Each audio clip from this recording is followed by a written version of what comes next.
oh my God, this dude had the ugliest mustache. It was a pretty like banging mustache. That mustache was for real. That was like a Wyatt Earp mustache. That was the kind of thing that men loved and women not so much. Like I did shave it off for the woman that I love. And right before I did, I said, I'm going to make sure that my driver's license has my big stash on it. And almost everywhere we went for the 3 or 4 weeks before, after we started dating and before I shaved my mustache, always got a compliment. In fact, the first time we went out for drinks, we were sitting at the bar and this guy kind of bumped me a little bit when he was getting up and he was like, "Oh, sorry, man." "Oh, dude, nice stash." I know. I was like, don't encourage him. And then like right before I was going to shave it, I wanted to get a license. That way I would have a 5-year proof of this great stash that I had, since I knew that this was the woman who I was going to be with and she didn't like it. So I was going to have to go, but I wanted to keep a little memorabilia of it. What a better place to do that than on my driver's license. So I went in for my new picture and I kind of like forgot a little bit. I kind of go up to the guy who takes the pictures. He's like, "Dude, that is a really good mustache." I'd be like, "Well, thank you. I'm going to appreciate all these compliments from men." The guys loved it. I was just like, no. But no, I was glad that I wasn't the only woman who didn't like it. No, you weren't the only woman who didn't like it. But there were women who liked it. I just chose, of all the women I could have chosen, I chose the one who did not like my mustache. So I'm glad I'm not dealing with a mustache anymore.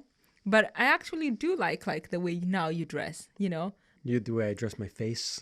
No, I always liked your face. Oh. That was never an issue. I love you. Oh. But the way you also dressed in the beginning, remember the shoes? The shoes were a problem. That was my biggest problem was my shoes. Because actually when I moved into my own place finally and I was setting up my life the way I wanted to, I made my house really nice. It was very clean. It was minimalist, yeah, but I had everything I needed. It was an aesthetic that I really liked. And I was kind of getting around to what I was going to wear. But I had decided that I actually even thought, working in the film industry, I have, friends who are costume designers and costumers and stuff. And I was actually going to, right before we met, I was thinking, I think I'm just going to ask my friend Brittany, who's a fantastic costume designer, can we go shopping together? Or can I just pay you to go to the store, get things you think will look good on me, and then I will try them on. Whatever I don't like, I'll just bring back.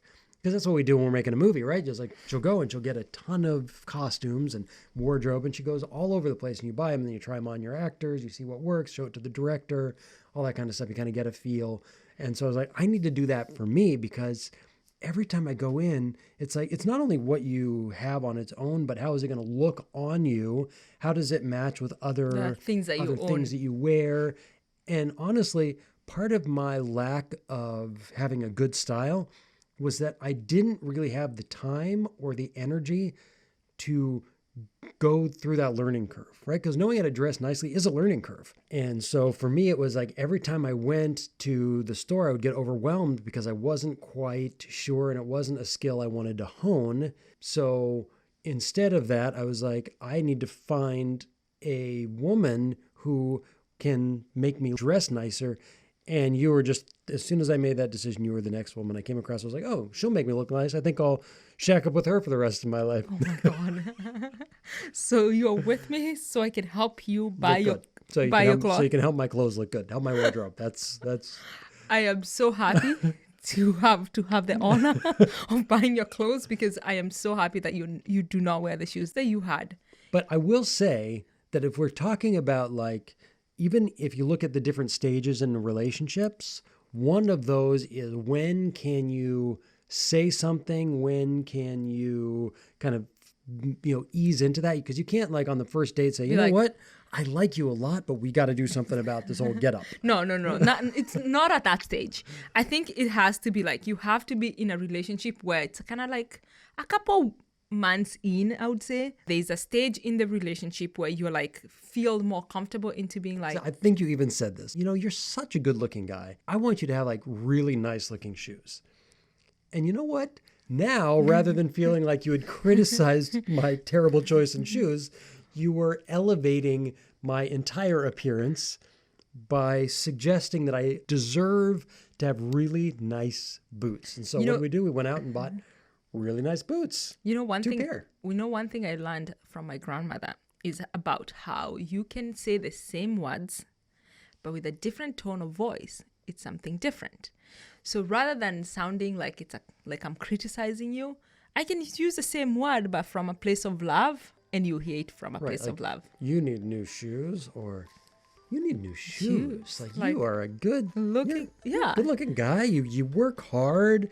You deserve a nice pair of boots. Let's go find some nice boots for you. I don't know about deserving, but Yeah, that's probably not the word we would use. Is deserving. You deserve whatever you tolerate.